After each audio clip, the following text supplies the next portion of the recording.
You're in the midst of planning a safety stand-down, a safety event, a safety day, whatever you want to call it, but I'll stick with stand-down.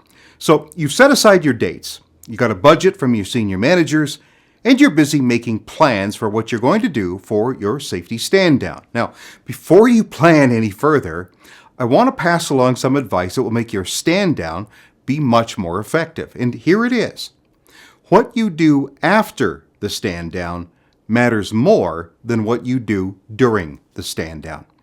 Now, having attended nearly 1,000 safety meetings and having stood on hundreds of stages myself, I can say with certainty that the inherent weakness of a safety event is believing that when your guest speaker's done talking and the stand-down has come to an end, that your people will know exactly what to do next. And you would be wrong. Oh, so wrong. Look, how many of your people are you noticing walking into your safety meetings with writing materials? Some way to take notes. None, I'll bet.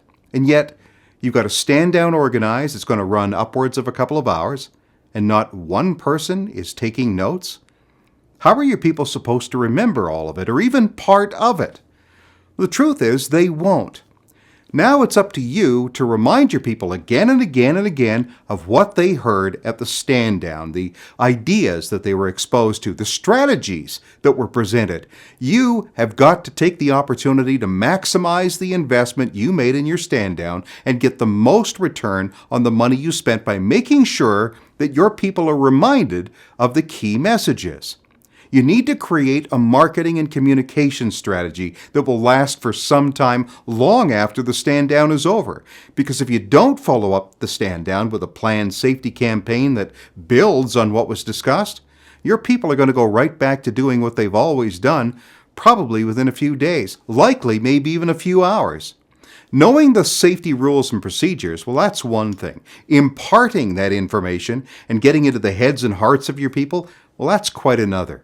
If you want to ensure the success of your annual stand-down, you've got to follow up with a plan for building on your stand-down safety messages. It's called safety marketing, and it's one of the 4 parts of the M4 method in my book, PeopleWork. And if you haven't read the book, well, you might want to start there. If you have read the book and you want help with creating a marketing strategy to follow up your stand-down, I'm happy to talk with you about that too. But remember, you've got to follow up your stand-down to get maximum value from your event. Drive home the key learning over and over again. And trust me when I say this, when you're sick of hearing it over and over again, your people are probably just going to be starting to get it. That's a very important point. For more strategies on how to improve participation in your safety culture, read all about the M4 method in my book, PeopleWork, The Human Touch in Workplace Safety. Available online worldwide in paperback, Kindle, and audiobook. On Amazon, iTunes, and Audible.